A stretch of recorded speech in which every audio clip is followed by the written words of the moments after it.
ikaze. Uyu munsi tugiye kureba ko wakora business card ifite impande ebyiri, ni ukuvuga ngo ifite design imbere na n'inyuma. So muri Illustrator rero tugenda kuri file, kanda kuri new, noneho hano kuri name ukashyiraho izina rya projet rya two-sided business cards, double-sided card, noneho number of artboards hano niho hingenzi cyane, ugomba gukandaho cyangwa se kwandikaho ebyiri. Turaarranginga by row, so ni ukuvuga ngo card zacu zigiye kugenda muri row. Rero we did 3.5 inches, height 2 inches, and then okay. So ahangaha murabona ko dufite spaces ebyiri. Izi nizo design turi bukoreshe cyangwa se information turi bukoreshe. So cyambere ka tubanze tukore background designs. So turakora design hano hejuru, the background y'umweru.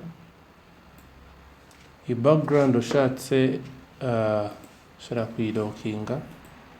So ushatse iyi background ushobora kugenda ku layers, kuri layers ukalokinga the background. Noneho tugiye gushyiraho indi design hano.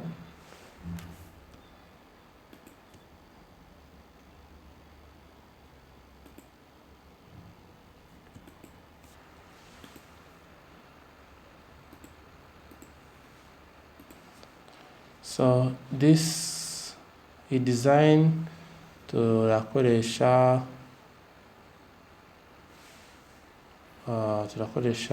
umuhondo, stroke turayikuramo tukoreshe umuhondo.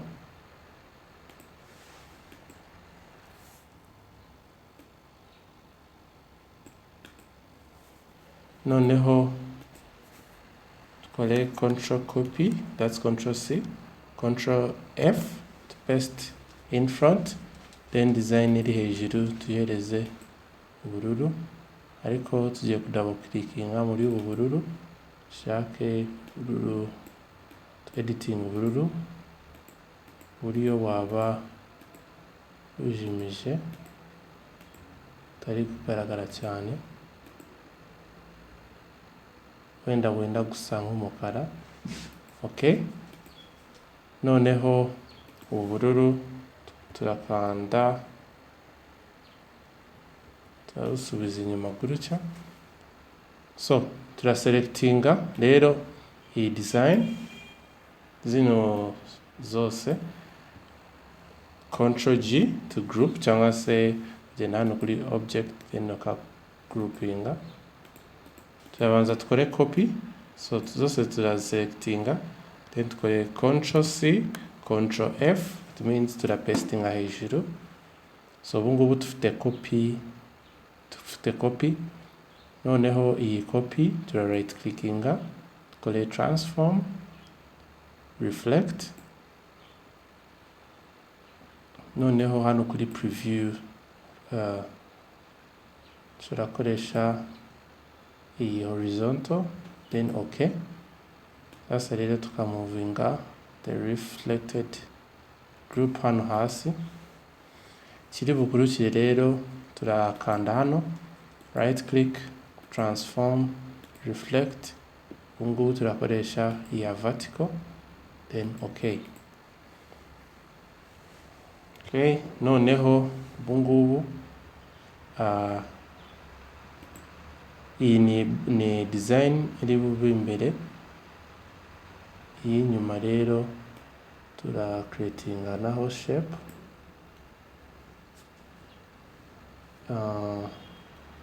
cyashya nayo wayilokinga kugenda kuri layers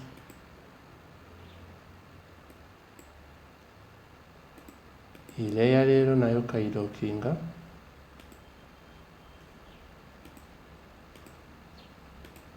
okay.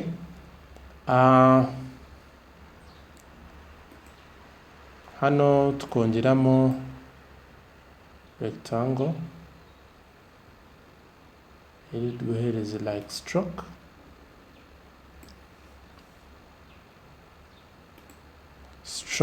turi bukoreshe wenda y'umuhondo tongere size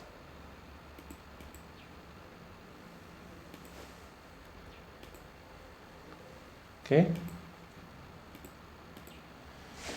Noneho tugiye gushyiramo information zikenewe, so tuhagenda hano kuri logo tukazana iyi logo kuri iyi design. Iyi logo ikintu turi buyikoreshe ushobora kuyikora nini gutya tukayishyira muri background wenda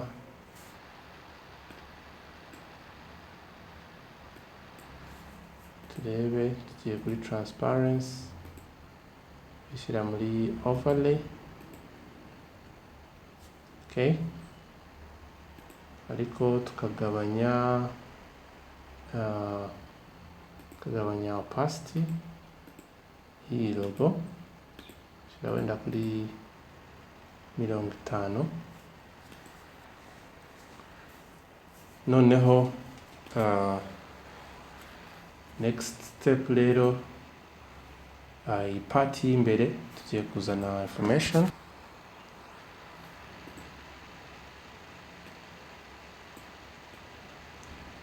the owner of the card yishyira hano ugomba kumakinga sure, so control plus to zoom, ugomba kumakinga sure ko izi text ntago ziri kurenga this black line. Shyira aho ngaho so kugenda ukareba tutorials dufite zoreka ko wa typinga. Noneho tukazana n'izi information shyira hano tukongeraho some design hano tukayihereza stroke y'ubururu koresha ubururu wenda iyi design ushobora no kuyikoresha gutya arrange bring to front.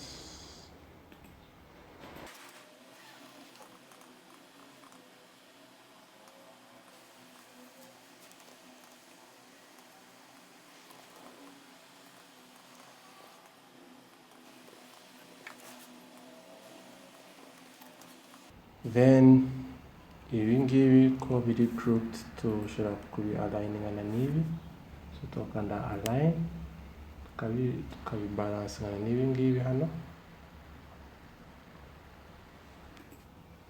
gutya. Rero sigaye nuko hano background design turashyiraho logo nyuma information tukazizana hano kuri background.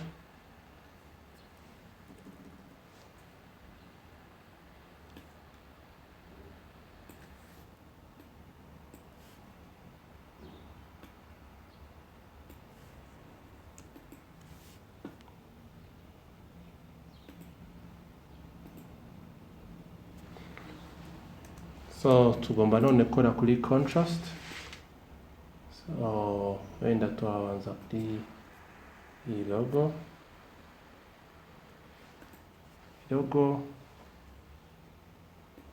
indi jambo twarishyira muri yellow. Ntabwo tugomba gukoresha amabara menshi, mwibuka ko amabara 3 ndayabahagije muri design. So design purpose twarishyira muri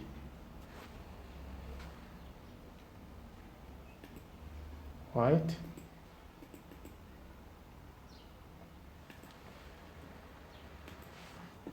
Then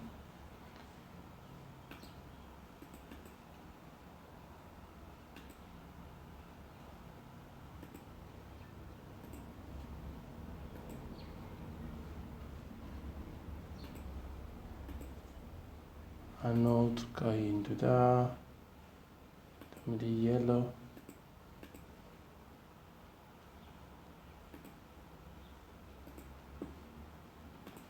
Okay, ndagurutsa. So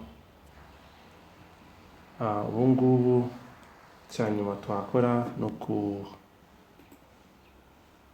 clippinga izi mpande. So selectinga with the shape, selectinga ibintu byose, gukora make clipping mask. Nahangaha naho go selectinga kurucha no gukora make clipping mask. So none ubu ngubu izi mpande ebyiri mu printinga bahita baprintinga uruhande rumwe, then bakahindura urupapuro printinga n'urundi ruhande. So business card rero ikaba ifite impande ebyiri. Murakoze.